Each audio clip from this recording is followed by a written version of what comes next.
Good day, everybody, and welcome to another edition of the Military and Foreign Affairs Network. I am your host, the voice of reason. Today is day 3 of our ongoing coverage of the conflict that is taking place inside of Sudan. And we're learning more and more about what's going on the ground. We're learning about what occurred in the very early hours of this conflict between the Sudanese armed forces, led by General Burhan, and the Rapid Response Forces, led by General Dagalo. So this is essentially a war, a fight between two military strongmen. One controls the paramilitary forces, or a paramilitary force inside of Sudan. The other is the general of the armed forces of Sudan. So we know now that the Rapid Response Forces appear to be the ones that achieved very early initiative. They appear to have launched a very large-scale operation that was designed to decapitate the senior leadership of the Sudanese armed forces. Now, the problem and the challenge that the Rapid Response Forces ran into is that it appears that the Sudanese armed forces had made contingency plans to deal with the Rapid Response Forces, the paramilitary force that has gone to war with the Sudanese armed forces. Now, early, again, it does appear that the Rapid Response Forces, or the Rapid Support Forces, whatever you want to call them, had attacked and destroyed the Ministry of Defense headquarters. They attacked the headquarters of the Army. We have satellite photographs of this building right here that show that it has been completely gutted. This is the general command of the Sudanese armed forces. And this building, per the satellite photograph, has been completely destroyed. As a matter of fact, let me try and show you that real quick. And I'll bring this up. And the damage is absolutely significant. And we'll boot that right up here real quick. And there you go. You should have it. So again, that was the building that you were seeing on the Google Earth, and you can see to the right, you can see that this building that's shaped like an airplane. That's the headquarters of the Sudanese Air Force. But you can see the headquarters of the General Command is just destroyed. Now, is that the result of a rapid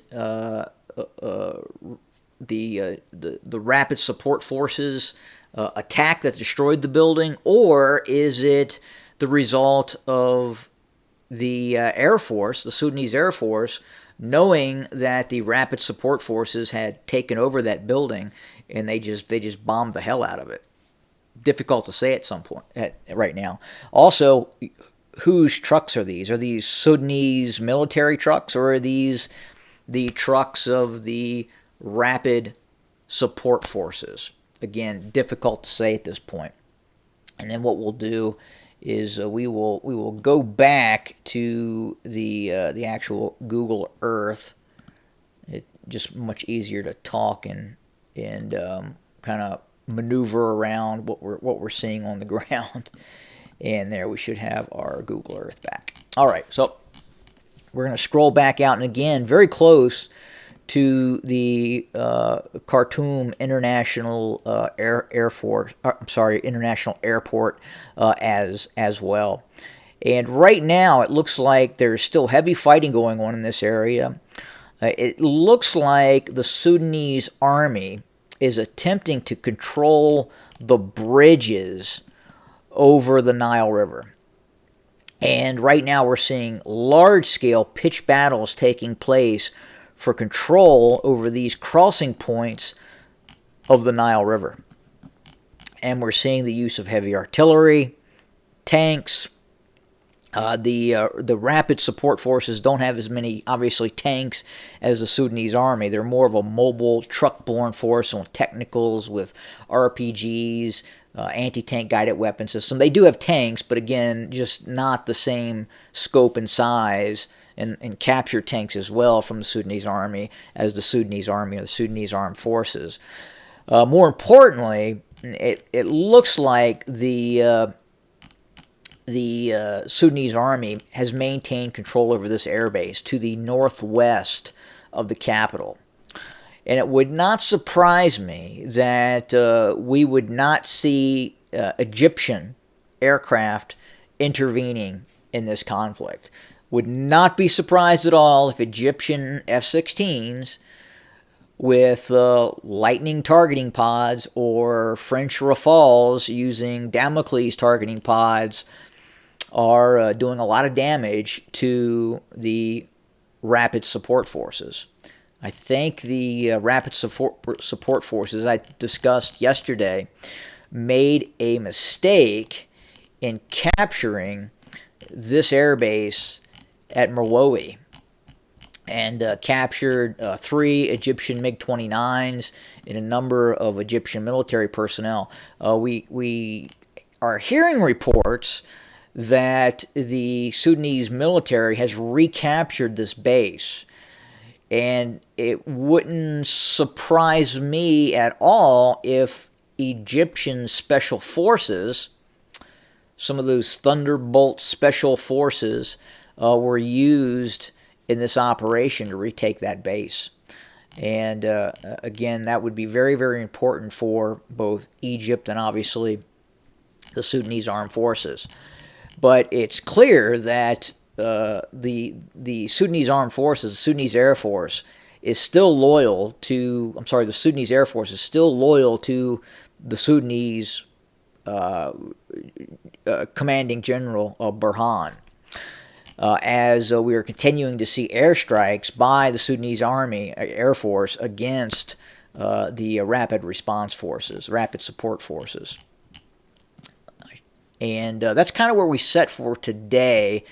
Again, there was reports of a very short ceasefire, but it sounds like fighting has picked back up and is continuing.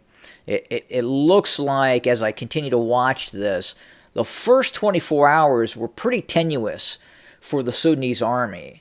An early initiative was gained by the rapid support forces.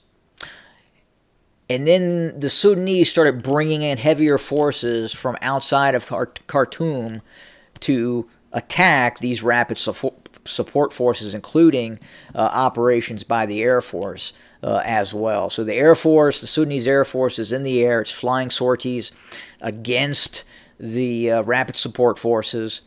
And you can definitely tell the rapid support forces are not liking the engagements by the attacks by the Sudanese Air Force, because the rapid support forces are complaining about the airstrikes of the Sudanese Air Force, and it doesn't look like the rapid support forces have any form of air power in this conflict. And we're seeing both Sudanese helicopter gunships, Mi-24 Hinds. We're seeing other Soviet-era aircraft being used against these rapid support forces. But again, ultimately, it's going to be an urban fight, and then possibly it will transition to a more rural fight. As if you go to the southwest of Sudan, much of this area in the southwest is controlled, including this city here, reportedly. This city here is under the complete control of the rapid support forces. So the question is this going to evolve into a civil war? Are we going to start seeing the populace of Sudan start supporting one side or the other? And it looks like at least that may be in the early stages of happening right now. It looks like the Sudanese army is requesting the support of the civilian population, as is the rapid support forces as well. There's been some discussion that Eritrea is involved in its support of the rapid support forces. There's been discussions that the Russian Wagner organization is directly supporting the rapid support forces as well. But you got to remember, when I fell down the stairs about a month ago, the Wagner organization was directly responsible for me falling down the stairs. Anyway, that's where we're off for today. We will continue our coverage of the conflict in Sudan. Will it become the former state of Sudan? Stay tuned and find out. Have a good day, everybody.